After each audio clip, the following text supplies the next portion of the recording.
అమ్మాయి ఆ ఊళ్ళో పుట్టిన వాళ్ళం కాబట్టి నేను కొన్నిసార్లు ఈవేళకి ఇచ్చిన నాకు తెలియదు. కొన్ని దినాలు తెలిసిన తర్వాత నేను ఆ ప్రాంతాలకు ఆ స్థలాలకు వెళ్తుంటే ఈవేళ ప్రాంతాలకు కూడా పోయి ఉంటే మేము ఆ స్థలం పోయినప్పుడు పలానా అమ్మాయి మీ ఊరు అమ్మాయి అంటే అని చెప్పాను. అవునమ్మా అని చెప్పాను. తర్వాత రాంగ సంగతి యేసుప్రభు నమ్మకమ్మ, నీ పేరుంటి మాట్లాడు, తాగు నుంచి విడిపించబడతాడు, నువ్వు కూడా బాగుంటావు, యేసుక్రీస్తు నిజమైన దేవుడు, ఆయనే రక్షకుడు, ఆయన తప్ప ఏ దేవుడు లేడు, ఆయన మనల్ని పాపము నుంచి, శాపము నుంచి, నరకం నుంచి, అగ్నిగుండం నుంచి, మనం తీర్పు నుంచి కూడా తప్పిస్తాడు దేవుడు అని చెప్పని నేను చెప్పి ఉన్నా. చెప్పినప్పుడు కొన్నిసార్లు అంగీకరించలేదు, కానీ రాంగ చెప్పంగా ఆమె అంగీకరించింది.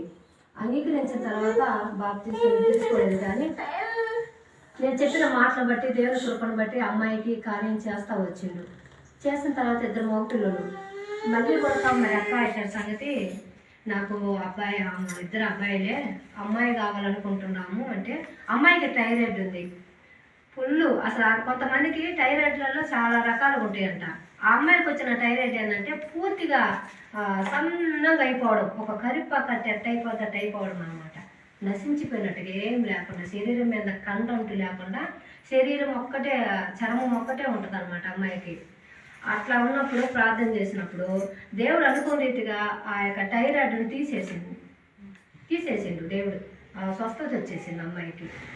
వచ్చేసి ఆమె ప్రార్థన చేయక్క నా కోసము అమ్మాయి కావాలి నాకు అని చెప్పినప్పుడు, సరేనమ్మా తప్పకుండా దేవుడు ఒక అద్భుతం చేస్తాడు, నీకు అమ్మాయిని ఇస్తాడు అని చెప్పని నేను ప్రార్థన చేస్తున్నాను. ప్రార్థన చేస్తుంటే ప్రార్థన చేస్తూ ఉంటే ఒక పూత కనిపించింది అనమాట. ఇది మందార పూత కనిపించినప్పుడు ఖచ్చితంగా నీకు దేవుడు నాకు చూపించిందమ్మా దర్శనము, నీకు మా అమ్మాయిని ఇస్తాడంట దేవుడు అని చెప్పాను. అంతే.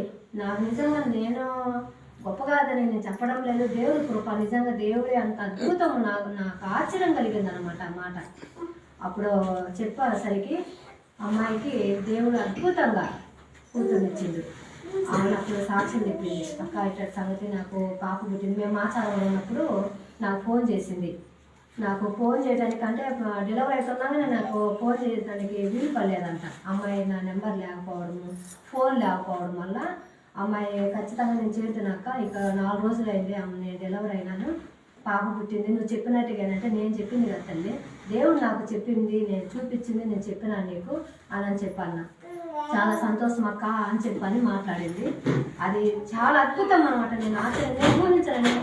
ఒక మాట కూడా చెప్పిన నేను దర్శనం చూడక ముందుగానే ఒక మాట కన్నా నీ కూతురు పడుతాము అని. తర్వాత ప్రార్థన చేశాను. ఆ దేవుడి కృపను బట్టి మరి అద్భుతంగా ఆ కూతుర్ని దేవుడు ఇచ్చిండు. మరి తర్వాత చాలా సంతోషంగా ఆమె మరి బంతి పెట్టాలక్క అని చెప్పని ఇస్తే నేను కొన్ని పరిచయ నిమిత్తమై దాన్ని వాడాల్సింది వాడాము అన్నమాట. ఖచ్చితంగా అమ్మాయి 1300 ఎంతో కానుకిచ్చింది. అమ్మ మీరు చర్చిలో చెప్పి మీరు సాక్ష్యం చెప్పి చేయండి అని చెప్పండి. మేము ఇంతవరకు నేను అనుకోలేదు, మర్చిపోయినది ఆ విషయం. ఈరోజు నాకు ఎందుకు జ్ఞాపకానికి వచ్చిందనమాట. ఆ సాక్ష్యం చెప్పాలా, అమ్మాయికి దేవుడు చేసిన మేలుని బట్టి చెప్పాలని చెప్పని నాకు ఈరోజు ఆలోచన కలిగింది. దేవుడు ఆ యొక్క ఆలోచనకు నా తలంపులో పెట్టింది. నేను ఒకటే కాదు, చాలా చాలా చాలా చాలా చేసింది అనమాట దేవుడు నా పక్షాన. ఇది ఈరోజు ఒక అద్భుతమే నేను చెప్పగలిగిన. ఎన్ని అంటే నేను ఊహించలేను. అవన్నీ నేను చూస్తే దేవుడు ఎంత మేలు చేసిండు, దేవుడు నా పట్ల ఎంత అద్భుతం చేసిండు అని నేను ఆశ్చర్యపోతాను. నేను ఒంటరిగా ఉన్నప్పుడు కూడా నేను కొన్ని విషయాలలో ఆలోచన చేసినప్పుడు, దేవుని ఆలోచనలో ఉన్నప్పుడు దేవుడు నాకు ఎంత మేలు చేసిండు అని చెప్పని కొన్ని విషయాలలో నేను ఆశ్చర్యపోతా. దేవుడు గొప్ప అద్భుతం చేసిండు. ఇది ఈ వారంలో నేను చెప్పదలిసిన సాక్ష్యం ఇది. దేవుని స్తోత్రం నిలుతున్నాడు. అలాగనే మీరు కూడా ప్రార్థన చేయండి. నేను ఇప్పుడు కూడా నేను ఫస్ట్ నుంచే కాదు, ఇప్పుడు కూడా అదే మాట అనేది ఏంటంటే ప్రార్థనకి సాధ్యమైంది ఏమీ లేదు. ఎంత వ్యక్తి అయినా సరే, ఎంత క్రూరమైన మృగం లాంటి ఆ వ్యక్తి అయినా సరే, ఏ పరిస్థితి అయినా సరే, ఏ విఫలంగా ఉన్న సమస్య అయినా సరే, సునామీలా ఉన్నా సరే, మీరు కన్నీరు గార్చి ప్రార్థన చేస్తే ఖచ్చితంగా అది దేవుడు గొప్ప కార్యం చేస్తాడు. నాకు అది గొప్ప నిజంగా చాలా విశ్వాసం అనమాట. ఎందుకంటే నేను గంటల తరబడి ప్రార్థన చేస్తాను కాబట్టి ఆ ప్రార్థన దేవుడు కోలేడు. ఖచ్చితంగా ఒక అద్భుతం కార్యం మన పట్ల చేస్తుంది. ఏదేమైనా సరే ఆ కాదమ్మా చాలా నా పట్ల చాలా ఆ విషయంలో అయితే చాలా అనుభవం ఉండాలి, చాలా ధైర్యంగా ఉండాలనుకుంటాం. ఏదైనా సరే దేవుని కంటే అసాధ్యం ఏమి లేదు. ఖచ్చితంగా మీరు ప్రార్థన చేయండి. ఇది ఈరోజు నేను జరిగిన నా విషయంలో జరిగిన సాక్ష్యం మీరు చెప్పటానికి మీరు కూడా ప్రార్థన చేయండి. సాక్ష్యం